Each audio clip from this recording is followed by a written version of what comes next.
Hey guys, it's Amarine for the FTM team, and this week we're talking about if we ever stop coming out.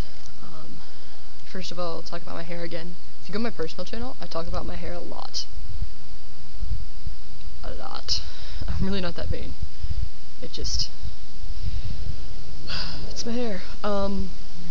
So I always thought it would be really cool to have like spiky, kind of tousled hair and like do mohawks and stuff, and I need to go out and buy some gel so I can actually do that on occasion. It's a little bit too long to just kind of have it short and spiky the way I'd like it, but you know, on occasion. But I'll get it that short sometime, you know, not right now.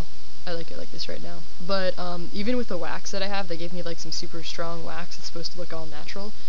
It won't just stick up really for more than about 4 hours. But if I don't put the wax in and go to sleep right after I take a shower, this is what happens. And it's Saturday, so it's Saturday, September 17th, 2011, and since it's a Saturday, I didn't really want to fix it, and I was really happy that it was sticking up, and I know it looks like a complete and utter mess, but there you go. We should be honest, right? Honest about who we really are. This is what I really look like on a Saturday morning. What else? Oh, and this is my awesome shirt. I think it's kind of torn, but it says, my M's go to 11. Because I'm a badass like that. That's right. Okay, so, do we ever really stop coming out? I think there are kind of two parts to coming out that I'd like to cover. The first one being, do we ever stop telling people that we are trans, like, directly? And that's completely up to you. You can, you know, go around and be stealth, and, there's probably a point at which you can stop having to come out to medical professionals if you get all the legal changes and you get certain medical changes done and all that kind of stuff, you know, unless you're like in some sort of creepy identity movie where you're like the insane wanted fugitive, and so they go into your medical records and they have all sorts of FBI hackers tracking you, then you probably can choose to stop coming out and just go around being stealth. And you know, for some people that's the goal, so that's really cool. And for other people it's not, and they feel like to fully disclose, you know, their entire life to somebody or parts of their life to somebody, and to be fully honest, they need to talk about their transition and the time in their life when people identified them as a gender with which they do not identify now, or even they identified with a gender with which they do not now identify. Sorry, a lot of weird prepositions there, but yeah, so some people really feel like that's important, other people feel like it's not.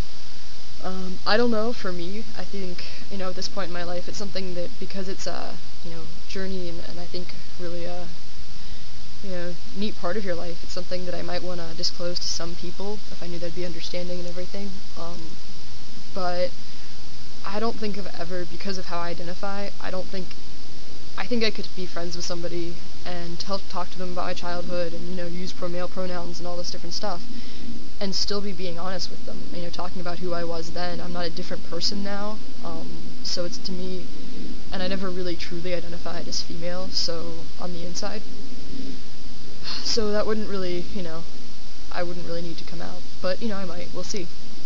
That's just me, you know, everyone's different, obviously. The second part, though, is that I think, you know, people expect you to have a very certain body and a very certain, you know, have had a very certain childhood and definitely a very specific kind of experience with puberty that we all share or whatever, and other things that are gendered. And I think that for people, especially for people who transitioned, you know, after like, or were looking into transitioning after like the ages of 10 to 13, or later, any time after that, but really for everyone, you know, that the fact that you had to really kind of push past gender boundaries and fight those fights, and you had to think so much about society and gender, and really do, I think like a lot of queer people, really do a lot of soul searching, you know, because it is something that's looked down upon, and that you really had to, I don't know, you know, do a lot of different stuff to get to where you are today. You know, that those experiences and what you learn from that are things that people may not just expect from the average Joe or Sam or Sally or whatever.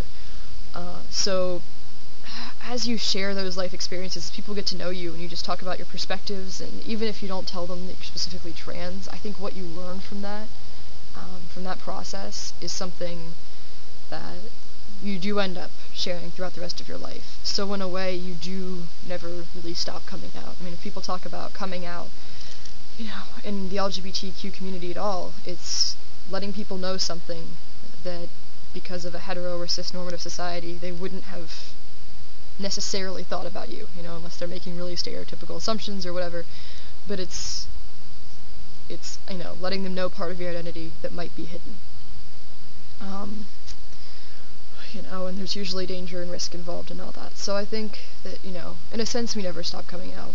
But I think for trans people, we have the option sometimes of being able to stop coming out if we want. And whether or not you do is a really personal choice, but I think it's a blessing, a gift, whatever, that we have the choice to do that. So that's pretty cool, and good topic idea. I liked it.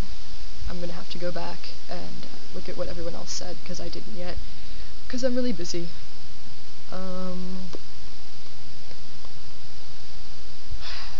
Yeah, that's about it, I think. So, I'll go try to watch some other videos and do homework, and maybe I'll fix my hair tomorrow, or maybe not. Just go around like this for the next week. No, that would be good. Alright guys, so catch you guys next week. My girlfriend will be making another appearance, faceless or not, you will have to see, for next week's topic, and cheers, bye.